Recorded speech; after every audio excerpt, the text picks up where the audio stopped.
আইএমএফের নির্বাহী পরিষদের বৈঠকে বাংলাদেশের ঋণের তৃতীয় কিস্তির অর্থ ছাড়ের বিষয়টি উপস্থাপন করা হবে। এই বৈঠকে আগামী ২৪ জুন অনুষ্ঠিত হওয়ার কথা। অনুমোদন হলে পরবর্তী ২-১ দিনের মধ্যে অর্থ ছাড় হবে। এবার তৃতীয় কিস্তি বাবদ ১১৫ কোটি ২০ লাখ ডলার দেওয়ার প্রস্তাব করা হয়েছে। টাকার বড় ধরনের অবমূল্যায়নের কারণে কিস্তির অর্থ বেড়েছে। এখন জন্ম সনদ দিয়ে খোলো বিকাশ স্টুডেন্ট অ্যাকাউন্ট। নিজের বিকাশ নিজে কর।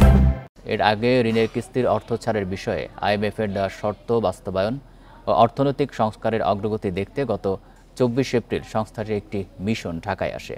তারা ৮ মে পর্যন্ত সরকারের বিভিন্ন সংস্থার সঙ্গে বৈঠক করে। শর্ত বাস্তবায়নের অগ্রগতি ও ভবিষ্যৎ সংস্কার কার্যক্রম সম্পর্কে জানতে চায়। গত বছরের ৩১ জানুয়ারি আইএমএফ বাংলাদেশের জন্য ৪৭০ কোটি ডলারের ঋণ প্রস্তাব অনুমোদন করে। এর মধ্যে ২ কিস্তিতে ১১৬ কোটি ডলার ছাড় করা হয়েছে।